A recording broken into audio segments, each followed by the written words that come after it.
Hypothyroidism നാം കേൾക്കാറുണ്ട്. മിക്കവരും യൂഷ്വലി പറയുന്ന ഒരു യൂസേജ് എന്ന് വെച്ചാൽ, എനിക്ക് തൈറോയിഡിൻ്റെ ബുദ്ധിമുട്ടുണ്ട്, അസുഖമുണ്ട്, അതുകൊണ്ടാണ് ഈ ചില കാര്യങ്ങളൊക്കെ എനിക്ക് വന്നു ചേരുന്നത്. പലപ്പോഴും തൈറോയിഡ് ഒരു ഡിസീസായിട്ടുണ്ട് എന്ന ആൾക്കാർ ചെക്ക് ചെയ്യാൻ പോകുന്ന കണ്ടീഷൻ എന്ന് വെച്ചാൽ, മുടി വല്ലാണ്ട് കൊഴിയുന്നു, വല്ലാണ്ട് ക്ഷീണം തോന്നുന്നു, അമിതമായ വണ്ണം വെച്ച് തുടങ്ങുന്നു, അല്ലെങ്കിൽ ആർത്തവ ചക്രത്തിൽ വരുന്ന ചെറിയ വ്യതിയാനങ്ങൾ, ഒന്നെങ്കിൽ വല്ലാണ്ട് ഓവർ ബ്ലീഡ് ചെയ്യുന്നു, അല്ലെങ്കിൽ ബ്ലീഡിങ് ഉണ്ടാവുന്നതേ ഇല്ല. അപ്പം ഇങ്ങനത്തെ ഫീച്ചേഴ്സാണ് പലപ്പോഴും തൈറോയിഡ് ഫങ്ഷനിൽ എന്തെങ്കിലും ഒരു അപാകത ഉണ്ടോ ഇല്ലയോ എന്നുള്ളത് നോക്കാനായിട്ട് ഒരു ഡോക്ടറെ അല്ലെങ്കിൽ ഒരു ഫിസിഷ്യനെ അല്ലെങ്കിൽ ഒരു എൻഡോക്രൈനോളജിസ്റ്റിനെ ഒരാൾ സമീപിക്കുക. അപ്പോൾ പലപ്പോഴും നമ്മൾ തൈറോയിഡ് ഫങ്ഷൻ ടെസ്റ്റ് TFT ചെയ്തിട്ട് അതിലുള്ള തൈറോയിഡ് ഹോർമോൺസിൻ്റെ ലെവൽസ് വെച്ചിട്ട് ഒരാൾക്ക് തൈറോയിഡ് ഡിസ്ഫങ്ഷൻ ഉണ്ടോ ഇല്ലയോ എന്ന് കണ്ടുപിടിക്കുന്നത്. അപ്പോൾ തൈറോയിഡ് ഡിസ്ഫങ്ഷൻ എന്ന് പറയുമ്പം തൈറോയിഡ് ഗ്രന്ഥിയുടെ പ്രവർത്തനത്തിൽ വരുന്ന ന്യൂനതയാകാം, ആധിക്യമാകാം. ഇത് രണ്ടും അതിൽ വരുന്നതാണ്.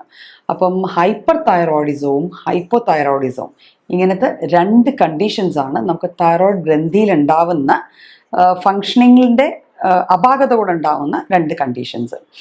അപ്പം ഈ തൈറോയ്ഡ് ഗ്ലാൻഡ് നമുക്കൊക്കെ അറിയാം. അതായത് നമ്മുടെ കഴുത്തിൻ്റെ ഭാഗത്ത് മുൻഭാഗത്തായിട്ട് ഒരു ബട്ടർഫ്ലൈ ഷേപ്പ് എന്നാ പറയുക, രണ്ട് വിങ്സ് ഒക്കെ ഉള്ള ഒരു ബട്ടർഫ്ലൈ ഷേപ്പിലിരിക്കുന്ന ഒരു ഗ്ലാൻഡാണ്. ഒരു തരം എൻഡോക്രൈൻ ഗ്ലാൻഡാണ്. എൻഡോക്രൈൻ ഗ്ലാൻഡ് ആയതുകൊണ്ട് തന്നെ ഇതിലുണ്ടാവുന്ന ഹോർമോൺസ് ഡയറക്റ്റ് നമ്മുടെ ബ്ലഡിലേക്കാണ് റിലീസ് ചെയ്യുന്നത്. അപ്പം ഇതിൽ നിന്ന് നമ്മുടെ ബോഡി യൂസ് ചെയ്യുന്ന രണ്ട് ഹോർമോൺസാണ് T3യും T4ഉം. അപ്പം ഈ രണ്ട് ഹോർമോൺസിനെ തൈറോയ്ഡ് ഉണ്ടാക്കണമെങ്കിൽ തന്നെ അതിനൊരു മെസ്സഞ്ചർ വേണം. ആ മെസ്സഞ്ചറാണ് TSH. നമ്മൾ തൈറോയ്ഡ് ഫങ്ഷൻ ടെസ്റ്റിൻ്റെ റിപ്പോർട്ട് എടുത്ത് നോക്കിക്കഴിഞ്ഞാൽ നമുക്ക് കാണാം T3, T4, TSH. അപ്പം ഈ TSH വരുന്നത് പിറ്റ്യൂട്ടറി ഗ്ലാൻഡിൽ നിന്നാണ്. അതായത് നമ്മുടെ ബ്രെയിനിലുള്ളൊരു ചെറിയ ഗ്ലാൻഡാണ്. ആ ഗ്ലാൻഡ് TSH റിലീസ് ചെയ്യുന്നു.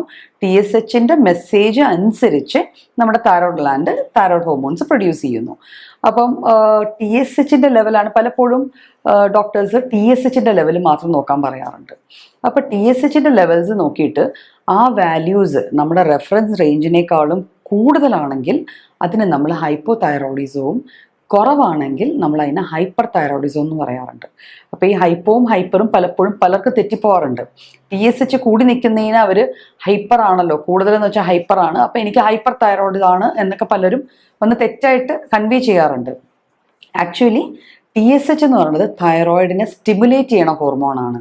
തൈറോയിഡ് ചെയ്യേണ്ട ജോലികൾ തൈറോയിഡ് ചെയ്യുന്നതിൽ അപാകത വരുന്നുണ്ടെങ്കിൽ സ്വാഭാവികമായിട്ട് അതിനെ സ്റ്റിമുലേറ്റ് ചെയ്യണ ഹോർമോണിൻ്റെ ലെവൽസ് കൂടും. അത് നന്നായി ചെയ്യട്ടെ എന്ന് പറഞ്ഞ് കൂടുതൽ ഹോർമോൺസ് വരും. അപ്പം ഈ രീതിയിലാണ് നമ്മൾ TSHൻ്റെ ലെവൽസ് വെച്ചിട്ട് ഹൈപ്പർ ആണോ ഹൈപ്പോ ആണോ നോക്കുന്നത്. ഈ രണ്ട് കണ്ടീഷൻസും തൈറോയിഡിൽ വരുന്ന ഹൈപ്പർ തൈറോയിഡിസം ആണെങ്കിലും ഹൈപ്പോ തൈറോയിഡിസം ആണെങ്കിലും രണ്ടും ഭയങ്കര ഡിഫറെൻ്റ് ആയിട്ടുള്ള രണ്ട് പോൾസിൽ നിൽക്കുന്ന തരത്തിലുള്ള ഒരു സിംറ്റംസ് അല്ലെങ്കിൽ ഒരു കുറേ ലക്ഷണങ്ങളായിരിക്കും നമ്മളുടെ മുന്നിൽ വെക്കുക. രണ്ട് സെറ്റിലും, അതായത് ഹൈപ്പർ തൈറോയിഡിസത്തിലും ഹൈപ്പോയിലും ഈ രണ്ട് കണ്ടീഷൻസിലും വരുന്ന സിംറ്റംസ്, അതിൽ വരുന്ന ലക്ഷണങ്ങൾ ഒരു വ്യക്തിയെ സാരമായി ബാധിക്കുന്ന ലക്ഷണങ്ങൾ തന്നെയാണ്.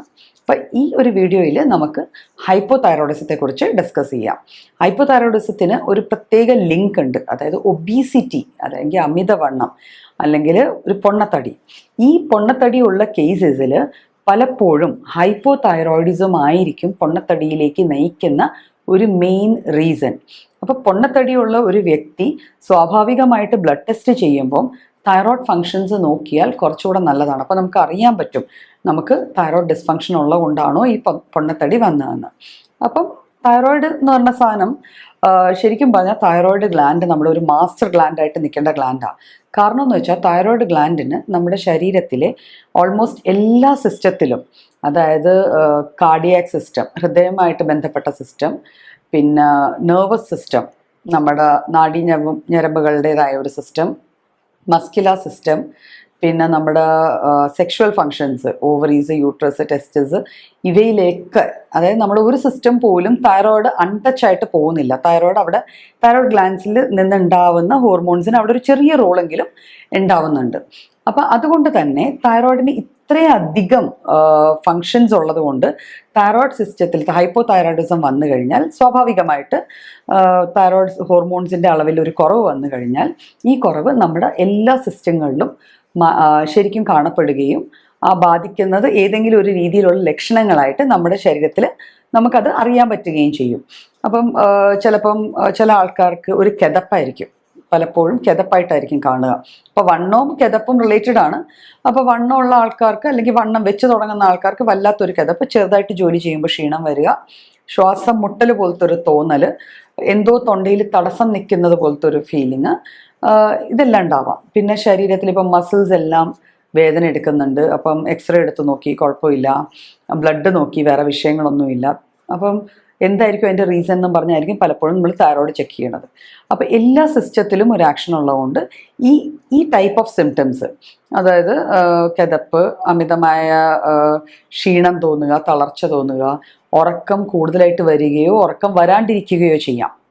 ഹൈപ്പോ തൈറോയിഡിസത്തിൽ മിക്കപ്പോഴും ഉറക്കം കൂടുതലായിട്ട് തോന്നും, ആൾക്ക് ഭയങ്കര ക്ഷീണമായിരിക്കും, ഭയങ്കര തളർച്ചയായിരിക്കും, വിയർപ്പ് തീരെ കുറവായിരിക്കും, ബോഡി എല്ലാ ഫങ്ഷൻസും സ്ലഗ്ഗിഷ് ആയിരിക്കും, സ്ലോയിലായിരിക്കും, പതുക്കെ പതുക്കെ ആയിരിക്കും എല്ലാം ചെയ്യുന്നത്, നടക്കുന്നത് പതുക്കെ, എന്തെങ്കിലും കാര്യങ്ങൾ ചെയ്യുന്നത് പതുക്കെ, എല്ലാം പതുക്കെ പതുക്കെ ചെയ്യുള്ളൂ. ചിന്തിക്കാൻ പോലും ചിലപ്പം ഒരു മടി തോന്നും, ഒരു ഫെറ്റീഗ് അല്ലെങ്കിൽ ഒരു തളർച്ച തോന്നും. അപ്പം ഈ പതുക്കെ പതുക്കെ നമ്മൾ പുറമേ ചെയ്യുന്ന ആക്ടിവിറ്റീസ് പോലെ തന്നെ ശരീരത്തിനുള്ളിലുള്ള, ഇപ്പോൾ ആമാശയത്തിൻ്റെ ആക്ടിവിറ്റി ഭയങ്കര സ്ലോ ആയിരിക്കും, അപ്പോൾ ഡൈജഷൻ പ്രോപ്പർ ആയിരിക്കില്ല.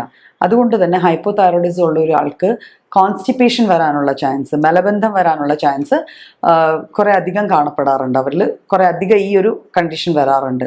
പിന്നെ വിയർപ്പ് ഗ്രന്ഥികളും എല്ലാ ഗ്ലാൻസും സ്ലോ ആക്ടിങ് ആയി പോവുകയാണ്. അപ്പോൾ വിയർപ്പ് ഗ്രന്ഥികൾ പ്രോപ്പറായിട്ട് വർക്ക് ചെയ്യാതെ വന്ന് സ്കിൻ ഡ്രൈ ആയിട്ട് വരിക, പിന്നെ ഡ്രൈ സ്കിൻ്റേതായ കോംപ്ലിക്കേഷൻസ് വരിക, പിന്നെ ആർത്തവ ചക്രത്തിൽ മാറ്റങ്ങൾ, പലപ്പോഴും പീരിയഡ്സ് കുറേ നാൾ വരാതെ ഇരുന്നിട്ട് വരുമ്പം അങ്ങ് കുറേ ലോങ് ലാസ്റ്റിംഗ് ആയിട്ട് കുറേ അധികം ദിവസം ഓവറായിട്ട് ബ്ലീഡ് ചെയ്ത് അതുമായിട്ട് അസോസിയേറ്റഡ് വല്ലാത്ത വയറുവേദനയോ നടുവേദനയോ ശരീരം വേദനയോ തളർച്ചയോ ഇതെല്ലാം അതിൻ്റെ കൂടെ തന്നെ കാണപ്പെടുകയും ചെയ്യാം. പിന്നെ വെയിറ്റ് ഗെയിൻ, തൈറോയിഡ് ഹൈപ്പോ തൈറോയിഡിസത്തിൽ വെയിറ്റ് ഗെയിൻ ഉണ്ടാവുക എന്നുള്ളത് ഒരു വലിയ സെറ്റ് ബാക്കാണ്. അതായത് തൈറോയിഡ് ഫങ്ഷൻ പ്രോപ്പർ അല്ല എങ്കിൽ, ഹൈപ്പോ തൈറോയിഡിക് ആയിട്ടുള്ള ഒരാൾക്ക് തൈറോയിഡ് ഹോർമോൺസിൻ്റെ അഭാവത്തിൽ കൊളസ്ട്രോൾ മെക്കാനിസം, കൊളസ്ട്രോൾ മെറ്റബോളിസം, നമ്മുടെ ബോഡിയിൽ നടക്കുന്ന മെറ്റബോളിസത്തെ അത് ബാധിക്കും. അപ്പോൾ ഇത് പ്രോപ്പറായിട്ട് നടക്കാതെ വന്നിട്ട് കൊളസ്ട്രോൾ, നമ്മൾ നല്ല കൊളസ്ട്രോൾ ചീത്ത കൊളസ്ട്രോൾ എന്നൊക്കെ പറഞ്ഞൊരു കാറ്റഗറി ഓഫ് കൊളസ്ട്രോൾസ് പറയാറുണ്ടല്ലോ, അതിൽ ഈ ചീത്ത കൊളസ്ട്രോൾ കുറേ ഏറെ കൂടാൻ തുടങ്ങും. ചീത്ത കൊളസ്ട്രോളിന് നമ്മൾ ഹെൽപ്പ് ചെയ്യാൻ പറ്റില്ല. അത് ചെയ്യുന്നതെന്ന് വെച്ചാൽ നമ്മുടെ ശരീരഭാഗങ്ങളിൽ പോയി അടങ്ങുകയാണ് ചെയ്യുന്നത്. അങ്ങനെ ഫാറ്റ് നമ്മുടെ ബോഡിയിൽ ഡെപ്പോസിറ്റഡ് ആയിട്ട് വെയിറ്റ് വല്ലാണ്ട് കൂടാനുള്ളൊരു ചാൻസ് ഹൈപ്പോ തൈറോയിഡിസത്തിൽ പലപ്പോഴും കാണാറുണ്ട്. ഇത് കൂടാതെ ചില സമയത്ത് മുടി കൊഴിച്ചിൽ, പലപ്പോഴും ഈ കുട്ടികൾ, അതായത് ഒരു കൗമാരപ്രായത്തിലെ പിള്ളേർ മുടി കൊഴിച്ചിലാണ് ആദ്യത്തെ ഒരു സിംറ്റമായിട്ട് തൈറോയ്ഡ് ചെക്ക് ചെയ്യാൻ പോകുന്നത്. പിന്നെ ചെറിയ തണുപ്പടിച്ചാൽ പോലും ഈ കോൾഡ് ഒട്ടും ടോളറേറ്റ് ചെയ്യാൻ പറ്റില്ല, തണുപ്പൊട്ടും തണുപ്പ് സഹിക്കാൻ ഭയങ്കര ബുദ്ധിമുട്ടായിരിക്കും ഇവർക്ക്. പിന്നെ വിശപ്പ് കുറച്ച് കൂടുതലായിരിക്കും, ഹാർട്ട് റേറ്റ് ഒക്കെ തീരെ സ്ലോ, അങ്ങനെ ഞാൻ പറഞ്ഞല്ലോ എല്ലാ ആക്ടിവിറ്റീസും സ്ലോയിലായിരിക്കും ചെയ്യുക. അപ്പം ഇതാണ് ഹൈപ്പോ തൈറോയിഡിൻ്റെ മെയിൻ ആയിട്ടുള്ള ഫീച്ചേഴ്സ്. ഇത് കൂടാതെ ജോയിൻറ്റ് പെയിൻസ് ഉണ്ടാവാം, മസിൽസ് പിടിക്കുക, മസിൽ ക്രാംസ് വരാം, മസിൽ പിടിക്കാം. ഇപ്പം തണുപ്പ് വന്നു കഴിഞ്ഞാൽ മിക്കവരും പറയാറുണ്ട്, അത് കൂടുതലും വണ്ണമുള്ള ആൾക്കാരിലാണ് കാണാറുള്ളത്. അതായത് തണുപ്പ് കാലങ്ങളിൽ രാത്രി മസിൽ കോച്ചി പിടിച്ചു, കാലിലെ മസിൽസ് പിടിച്ചു, അല്ലെങ്കിൽ തൊടയിലെ മസിൽസ് പിടിച്ചു. അപ്പോൾ ഇതും ഹൈപ്പോ തൈറോയിഡിസത്തിൻ്റെ ഒരു ഫീച്ചർ തന്നെയാണ്. പിന്നെ ഞാൻ ഓൾറെഡി പറഞ്ഞു കോൺസ്റ്റിപ്പേഷൻ. അപ്പം എങ്ങനെയാണ് നമുക്ക് ഈ ഹൈപ്പോ തൈറോയിഡിസം ഒരാൾക്ക് വരുന്നത്? അപ്പം അതിന് പ്രത്യേകിച്ച് കാരണങ്ങൾ വല്ലതും ഉണ്ടോ? എന്താണ് അതിൻ്റെ പിന്നിലെ റീസൺസ്?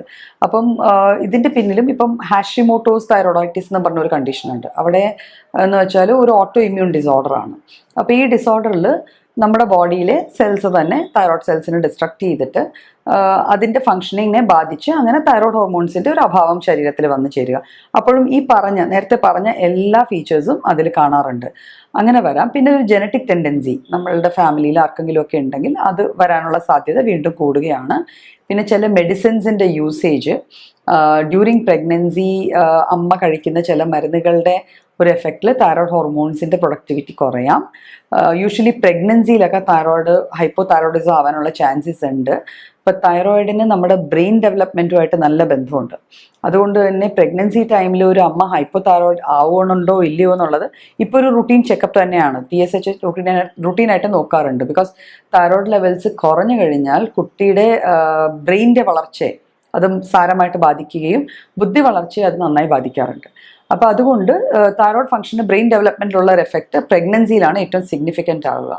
പിന്നെ ഹൈപ്പോ തൈറോയിഡിസം വന്നു കഴിഞ്ഞാൽ ചിന്തിക്കാനുള്ള ശേഷി കുറവ്, ഇമോഷണലി ബാലൻസ്ഡ് അല്ലാണ്ടാവുക, ഒരു സ്ലഗ്ഗിഷ് ആയിട്ടുള്ളൊരു ചിന്ത, പഠിക്കാനൊരു ശ്രദ്ധ കിട്ടുന്നില്ല, പഠിക്കാൻ തോന്നുന്നില്ല, പഠിക്കാൻ പറ്റുന്നില്ല, ഇങ്ങനത്തെ ഫീച്ചേഴ്സ് എല്ലാം അതിൻ്റെ കൂടെ തന്നെ വന്നു ചേരാവുന്നതാണ്.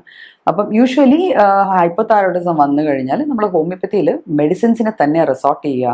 ഹൈപ്പോ തൈറോയിഡിസത്തിന് പ്രത്യേകിച്ച് ഇന്ന മെഡിസിൻ അങ്ങനെയല്ല, ഒരു വ്യക്തിക്ക് എന്തുകൊണ്ടത് വരുന്നു, ഫാമിലി റീസൺസ് ഉണ്ടോ, ജനറ്റിക് കോസസ് ഉണ്ടോ, അല്ലെങ്കിൽ വേറെ മെഡിസിനൽ കോസസ് ഉണ്ടോ, ഈ കോസസിൻ്റെ ബേസിൽ നമ്മൾ മെഡിസിൻ കൊടുത്തിട്ട് അതിനെ നമ്മുടെ തൈറോയിഡിനെ തന്നെ സജ്ജമാക്കിയാണ് ചെയ്യാറ്. പിന്നെ ഇതിൽ യൂഷ്വലി ചെയ്യുന്നതെന്ന് വെച്ചാൽ തൈറോയിഡ് സപ്ലിമെൻറ്റ് ചെയ്യും. ലൈഫ് ലോങ് തൈറോയിഡ് സപ്ലിമെൻറ്റ്സ് നിങ്ങൾ കഴിച്ചോളുക. ഇതാണ് ജനറലി കിട്ടുന്ന ഒരു അഡ്വൈസ്. പക്ഷേ ഹോമിയോപ്പതിയിലേക്ക് വന്നു കഴിയുമ്പോൾ നമ്മൾ ഈ സപ്ലിമെൻറ്റ്സ് കഴിച്ചുകൊണ്ടിരിക്കുന്ന ഒരു പേഷ്യൻ്റ് ആണെങ്കിൽ പെട്ടെന്ന് വിഡ്രോ ചെയ്തില്ലേ പോലും നമ്മളുടെ എഫേർട്സ് മൊത്തം തൈറോയിഡ് ഗ്ലാൻഡിനെ പഴയ രീതിയിൽ പ്രോപ്പർ ഫംഗ്ഷനിലേക്ക് കൊണ്ടുവരിക എന്നുള്ളതാണ്. ഈ മെഡിസിൻസിൻ്റെ സപ്പോർട്ടോടെ നമുക്ക് സപ്ലിമെൻറ്റ്സ് പൂർണ്ണമായിട്ടും മാറ്റി നോർമൽ ഫംഗ്ഷനിങ്ങിലേക്ക് വരുത്താവുന്നതേ ഉള്ളൂ. പിന്നെ തൈറോയിഡ് വന്നു കഴിഞ്ഞാൽ ഡയറ്റുമായിട്ട് വലിയൊരു റിലേഷൻ പൊതുവേ ആൾക്കാർ പറയാറുണ്ട്. ക്യാബേജ് കഴിക്കാറില്ല, കോളിഫ്ലവർ ഇല്ല, കപ്പ കഴിക്കുന്നില്ല. ഒരു ചോദ്യം വരാറുണ്ട്, ഈ ഫുഡൊക്കെ കഴിച്ചാൽ തൈറോയിഡിൻ്റെ ഇഷ്യൂസ് വരുമോ എന്ന്. ആക്ച്വലി ഹൈപ്പോ തൈറോയിഡിസത്തിന് ഈ ഫുഡ് കഴിക്കുന്നത് ഒരു കാരണമല്ല. പക്ഷെ ഹൈപ്പോ തൈറോയിഡിസം ഉള്ളൊരു വ്യക്തി ഈ ഫുഡ് ക്രമാതീതമായിട്ട് കഴിക്കുക, ഒരു വലിയൊരു പോർഷൻ കുറേ അധികം ഈ ഫുഡൊക്കെ കഴിച്ചു കഴിഞ്ഞാൽ ഇത് അയഡിൻ അബ്സോർപ്ഷനെ ബാധിക്കുന്ന ഫുഡാണ്. അതുകൊണ്ട് ഉണ്ടാവുന്ന ഒരു ഡിസ്കംഫർട്ട് ഉണ്ടാവും. അതുകൊണ്ടാണ് യൂഷ്വലി നമ്മൾ ഈ ടൈപ്പ് ഓഫ് ഫുഡൊന്നും കഴിക്കണ്ട എന്ന് പറയാറ്. പിന്നെ ഫോർട്ടിഫൈഡ്, ഇപ്പം നമുക്ക് എല്ലാവർക്കും സോൾട്ട് അവൈലബിൾ ആയിട്ടുള്ള അയഡിൻ ഫോർട്ടിഫൈഡ് സോൾട്ടാണ് കിട്ടുന്നത്. അപ്പം അത് നമ്മൾ യൂസ് ചെയ്യുന്നതുകൊണ്ട് തന്നെ പിന്നെ സ്മോൾ സീ ഫിഷസ് ഒക്കെ കഴിക്കുന്നുണ്ട്. പലപ്പോഴും നമുക്ക് ഈ ഒരു അയഡിൻ ഡെഫിഷ്യൻസി കൊണ്ടുണ്ടായേക്കാവുന്ന തൈറോയ്ഡ് ഡിസ്ഫങ്ഷൻസ് നമുക്ക് മാനേജ് ചെയ്യാൻ പറ്റാറുണ്ട്. പിന്നെ തൈറോയിഡിൻ്റെ ഇഷ്യൂ പറയുമ്പോൾ ഒരു വലിയ കാര്യമാണ് ഗോയിറ്റർ. ഗോയിറ്റർ എന്ന് പറഞ്ഞാൽ സിംപ്ലി ഒരു സ്വെല്ലിംഗ് ഓഫ് തൈറോയ്ഡ് ഗ്ലാൻഡ് എന്ന് മാത്രമാണ്. ഗോയിറ്റർ കണ്ട ഉടനെ എനിക്ക് ഹൈപ്പോ തൈറോയിഡാണ് അല്ലെങ്കിൽ എനിക്ക് ഹൈപ്പർ തൈറോയിഡാണെന്ന് നമുക്കൊരു നിഗമനത്തിലേക്ക് എത്താൻ പറ്റില്ല. എപ്പോഴും ഒരു സ്വെല്ലിംഗ് കണ്ടു കഴിഞ്ഞാൽ ബെറ്റർ എന്ന് പറഞ്ഞത് നമ്മൾ ഒരു ഫിസിഷ്യനെ കൺസൾട്ട് ചെയ്തിട്ട് തൈറോയ്ഡ് ഫങ്ഷൻസ് ടെസ്റ്റ് ചെയ്ത് അതിൽ നിന്ന് അസസ് ചെയ്യുന്നതാണ് എപ്പോഴും നല്ലത്. തൈറോയ്ഡ് ഫങ്ഷനിൽ ഒരു പരിധിക്കപ്പുറം വേരിയേഷൻസ് വന്നു കഴിഞ്ഞാൽ അത് നമ്മൾ ഡോപ്ലറിലോ കളർ ഡോപ്ലറിലോ USGയിലോ ഒക്കെ അസസ് ചെയ്ത് അത് എന്താണ് പ്രശ്നം എന്ന് കണ്ടുപിടിക്കാറുണ്ട്. അപ്പം തൈറോയ്ഡ് ഗ്ലാൻഡിൻ്റെ ഈ ഒരു കണ്ടീഷൻ ഹൈപ്പോ തൈറോയിഡിസം യൂഷ്വലി നമ്മൾ കാണുന്നത് നമ്മുടെ ചുറ്റുവട്ടത്ത് കാണുന്ന ഒരു വെയിറ്റ് ക്രമാതീതമായിട്ട് ഒരാളുടെ പെട്ടെന്ന് കൂടാൻ തുടങ്ങിക്കഴിഞ്ഞാൽ നമുക്ക് സസ്പെക്ട് ചെയ്യാം അവർക്ക് തൈറോയിഡിൽ എന്തെങ്കിലും ഒരു ഇഷ്യൂ ഉണ്ടോ, ഹൈപ്പോ തൈറോയിഡിസം ഉണ്ടോ ഇല്ലയോ എന്ന്.